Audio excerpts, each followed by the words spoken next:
He has proved to be a slow burner since his switch for £100 million from Villa to Manchester City. 13 appearances, 2 goals, 2 assists. So 4 goal involvement.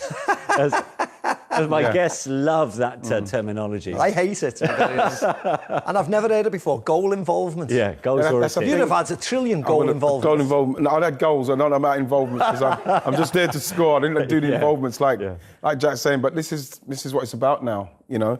And you know, he's quite honest with himself, saying, you know, at Villa, obviously, he was... Because when you watch him at Villa, you know, we're talking about teams that would attack Villa and leave space for him, but, like, they won't do that with Manchester City. And he's got to kind of do a learning of how Manchester City are playing now. You see it happen with Bernardo Silva, even with Mahrez, when you go there. And I think it's harder for strikers, not strikers, for forwards when they go, because they've got to create. But he's not getting the same space. And like, even when you mentioned about Pep saying that he hasn't got the time, he's played in the Premier League. Pep says he's not willing to wait for him to adapt because he's already come from the Premier League. I think that's really unfair because, like, of course he's playing in the Premier League, but he's not playing in the Premier League like Manchester City playing in the Premier League. He's playing in the Premier League like Villa playing in the Premier League. Somebody who's able to just pop up anywhere he wanted and run at people and have space to run at people. That's not happening with City because people drop in with City and you've got the banks of people. There's bodies everywhere. And, you know, the way he plays, having to beat people and create. And he's one of the only ones in their team who is progressive, trying to beat people with the ball. And, you know, that's going to take time. Yeah, it is, yeah. And it's a different speed, isn't it? You know, Manchester City play a lot quicker than Aston Villa did, and he has to get up to that speed. And it's hard, the pressure's on him. Yes, you spoke about the price tag. I think we all agree he's a super player. But at City, if you don't play well, there's someone on the bench who can play well. So when you're with Bernardo Silva and Sterling and Mahrez and Phil Foden, if you're not playing well, you're out the team, and then they've got their chance and they will play well. So it's, you know, he is playing with the big boys now, and he has to get to that level of Manchester City. Otherwise, he'll be right out of the side. Well, you played in a not too dissimilar position as Jack Grealish. Did you ever have to change the way you played from club to club? Well, yeah, probably, yeah. I think so. When I went from Liverpool, you know, you're going to Real Madrid playing with different players who play in different styles. So, of course, you have to change to adapt to the team. That's just the most important thing. The team is more important than everybody. And if you come into a big side with big characters, you have to adapt to that side. And as long as you keep on winning and then you deliver silverware at the end of the year, everybody's happy. It's pointless you being the best and you finishing 5th. You know, it doesn't make any sense. I remember at Arsenal, leaving Palace to go to Arsenal. And like when you made a run at Palace, you got it. And I found that when I went to Arsenal, although more chances were being created and they wanted me to stay in the area, in and around there, I found that when I was making runs, other people getting the ball, Limpar, Merson, Campbell, other people. So there's other people doing things. There's more options when you go to a bigger club with better players. And so you have to then, okay, I'll have to adapt. Because it's not coming to me all the time. So you have to adapt to that. And that's what he's trying to do now. As for Chelsea, Thomas Tuchel's side go away to Wolves, which you could argue is the biggest challenge of those top 3 in terms of their fixtures to come on Sunday.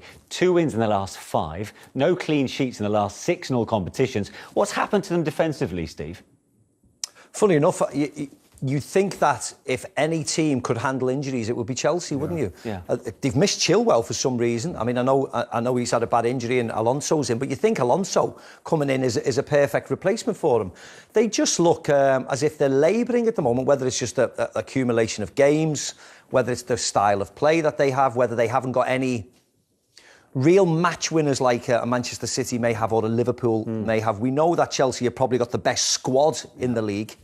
But have they got that real 10 out of 10 finisher who can change a really tight game? Maybe they haven't. Maybe they haven't. So they're just labouring a little. I think as well, Steve, you cannot underestimate Kante not playing that side, because even when they're not doing as well as they should be, he's clearing up messes and stopping things happening, what we just take for granted with him. And then remember, he's somebody that also progresses the ball to get them attacking. You know, Lukaku's out. You know, somebody that we thought would be here scoring the goals, but unfortunately injury and COVID. So they're kind of like, as much as they've got, I think it's Jorginho's got six penalties. Mount's got 6 goals as well. Then you've got Reece James, a wing back, who's got like 5 goals. You can't, if you're going to be challenging, you can't have players of that calibre leading the goal scoring. So he needs to get his goal scorers back, and they need to get going again. Yeah, that's for me. That's what it comes down to. Interesting to ᴛᴏᴇᴛ Kante. He could possibly be fit for that game away to Wolves tomorrow. So those are Sunday's fixtures involving the top three. Today on Matchday Live, we're featuring... And Arsenal field the same 11 for the fourth consecutive Premier League game. So Martin Ødegaard continues just behind Alexander Lacazette, with Emil Smith-Rowe on the bench. Former captain ᴍᴏᴀ Aubameyang isn't in the squad once again following his disciplinary breach. Marcelo Bielsa makes 4 changes to the side that lost at the Etihad. Income Mateus Klick, Robin Koch is back since the opening day of the season. 20-year-old Cody Drama makes his first Premier League start. And 19-year-old Joe Gelhardt, his second league start for Leeds up top. The average age of those on the bench, 19 years and 103 days, including 15-year-old Archie Gray. Let's hear from both camps, starting with the Leeds boss, Marcelo Bielsa. Well, Marcelo, your problems are with injuries rather than illness or COVID, so of course the game goes ahead. But how difficult has it been piecing together a team and a squad for this match? Que sus problemas son de lesiones, no de enfermedad. Pero qué tan difícil ha sido armar la plantilla para este partido. Bueno, hasta ayer estábamos más o menos ordenados. Until yesterday we were more or less organized. Pero en el último entrenamiento, en el penúltimo entrenamiento, ᴍᴏᴀ sufrió una lesión en la clavícula. But in the penultimate training session, Creswell suffered an injury to his clavicle. Y en el día de hoy, Llorente tiene estará ausente por los próximos 10 días, por lo menos. And from today, Llorente will be absent for the next 10 days at least. Entonces, más que por las ausencias, es que en la zona defensiva. So more than the absences, but in the defensive zone. Hay ausente 7 jugadores. There's 7 players that are absent. Y eso nos obliga a apresurar el regreso de Koch. And that forces us to quicken the return of Koch. Well, Mikel, you come into this on the back of a couple of good home wins. How strong is the sense that you're going in the right direction? Well, I think we had a couple of good results and really good performances, and we have to carry on. We need to get some consistency going, because you see that there are a lot of games being suspended, but at the same time we want to improve our form and our position in the league. So we have a tough game today. Is it fair to say that the away performances haven't matched the home performances thus far? I would say more than the performance has been the results, and I insisted a lot at Old Trafford that we lost the game and we played much better than the year before that we won. But you need that resilience away from home sometimes as well, and you need something else sometimes to get the result as well.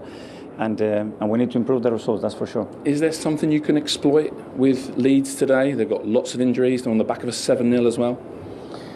Well, I know what we're going to expect out there, and it's going to be a battle. You know what they do every single game, and they have lost some games, some they merit to lose, some they don't merit to lose at all, and I'm expecting a really difficult match.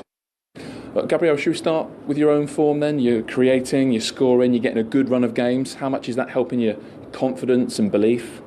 As I always say, when you are confident, you can do anything, you know. And yeah, I'm so happy that I've been playing. I think I played 5 games in a row, and I'm so happy, and I'm trying to help the team. What about the team then? Is it high time you take the form you've shown at the Emirates into these away games? Yeah, of course, we need to play exactly the same. We need to play forward and try to score and play in our way. And how difficult is it, Gabby, to focus on your job, to focus on the football when you see everything else that's happening with COVID around the country and throughout the Premier League? Yeah, it's hard, but it's our job. We need to go there on the pitch and try to do our best. Thank you. Good luck. Thank you. Maybach.